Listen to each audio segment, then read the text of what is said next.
ನಮಸ್ಕಾರ, welcome to ಯೋಟಿವಿ Kannada. ದೇಶದಲ್ಲಿ ಭಾರಿ ಗಮನ ಸೆಳೆದ ಮಹಾರಾಷ್ಟ್ರ ಹಾಗೂ ಜಾರ್ಖಂಡ್ ವಿಧಾನಸಭೆ ಚುನಾವಣೆಯಲ್ಲಿ ಮತ್ತೆ ಯಾರಿಗೆ ವಿಜಯದ ಮಾಲೆ ಎಂಬ ಪ್ರಶ್ನೆಗಳಿಗೆ ಈಗಾಗಲೇ ರಿಸಲ್ಟ್ ಸಿಕ್ಕಿದೆ. ಮೋದಿ ಅವರ ಭಾಷಣ ಹಾಗೂ ರಾಹುಲ್ ಗಾಂಧಿ ಅವರ ಟೀಕೆಗಳು ಅಬ್ಬರವನ್ನ ಮಾಡಿದ್ವು. ಈಗ ಈ ಎರಡೂ ರಾಜ್ಯದಲ್ಲಿ ಮುಖ್ಯಮಂತ್ರಿ ಗದ್ದುಗೆಯನ್ನ ಏರುವ ನಾಯಕರು ಯಾರು ಎಂಬುದನ್ನ ಈ ವರದಿಯಲ್ಲಿ ತಿಳಿದುಕೊಳ್ಳೋಣ.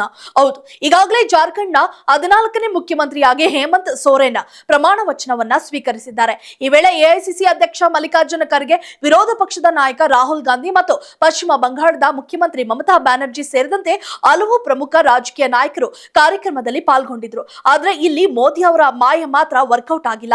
ಎಲ್ಲವೂ ಹೊಗೆಯಾಗಿದೆ. ವಿಧಾನಸಭೆ ಚುನಾವಣೆಯಲ್ಲಿ ಸೋರೆನ್ 39,791 ಮತಗಳ ಅಂತರದಿಂದ ಬಿಜೆಪಿಯ ಗೆಮ್ಲಿಯಲ್ ಹೆಮ್ರೋಮ್ ಅವರನ್ನ ಸೋಲಿಸುವ ಮೂಲಕ ಸ್ಥಾನವನ್ನ ಉಳಿಸಿಕೊಂಡ್ರು.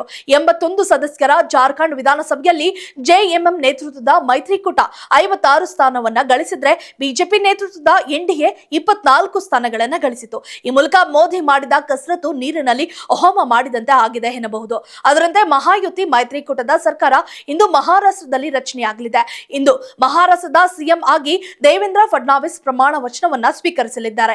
288 ಸದಸ್ಯ ಬಲದ ಮಹಾರಾಷ್ಟ್ರ ವಿಧಾನಸಭೆಗೆ ನವೆಂಬರ್ 20ರಂದು ಮತದಾನ ನಡೆದಿತ್ತು. ಚುನಾವಣೆಯಲ್ಲಿ ಮಹಾಯುತಿ ಮೈತ್ರಿಕೂಟ 230 ಸ್ಥಾನಗಳಲ್ಲಿ ಜಯಗಳಿಸುವ ಮೂಲಕ ಸ್ಪಷ್ಟ ಬಹುಮತವನ್ನ ಪಡೆದಿದ್ದು ಹೊಸ ಸರ್ಕಾರವನ್ನ ರಚನೆ ಮಾಡಲಿದೆ. ಚುನಾವಣೆಯಲ್ಲಿ 132 ಸೀಟುಗಳನ್ನ ಗೆದ್ದಿರುವ ಬಿಜೆಪಿಗೆ ಮುಖ್ಯಮಂತ್ರಿ ಪಟ್ಟ ಸಿಕ್ಕಿದೆ ಎನ್ನಬಹುದು. ಮಹಾರಾಷ್ಟ್ರ ಮುಖ್ಯಮಂತ್ರಿ ಆಯ್ಕೆ ಕಸರತ್ತಿಗೆ ಅಂತಿಮವಾಗಿ ತೆರೆಬಿದ್ದಿದೆ. ದೇವೇಂದ್ರ ಫಡ್ನವೀಸ್ 2024ರ ಮಹಾರಾಷ್ಟ್ರ ವಿಧಾನಸಭೆ ಚುನಾವಣೆಯಲ್ಲಿ ನಾಗ್ಪುರ ನೈಋತ್ಯ ಕ್ಷೇತ್ರದಲ್ಲಿ ಗೆಲ್ಲುವ ಮೂಲಕ 4ನೇ ಬಾರಿಗೆ ಕ್ಷೇತ್ರದಿಂದ ಶಾಸಕರಾಗಿ ಆಯ್ಕೆಯಾಗಿದ್ದಾರೆ.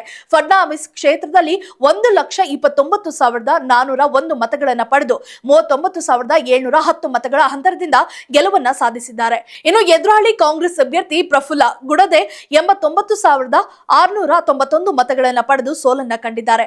ಒಟ್ಟಾರೆ ಜಾರ್ಖಂಡ್ ಮೋದಿ ಅವರಿಂದ ಸದ್ಯಕ್ಕೆ ಕೈತಪ್ಪಿದ್ದು, ಆದ್ರೆ ಈ ಮೂಲಕ ಮಹಾರಾಷ್ಟ್ರದಲ್ಲಿ ಮೋದಿ ಹವಾ ಮಾತ್ರ ಕಡಿಮೆಯಾಗಿಲ್ಲ ಎನ್ನಬಹುದು.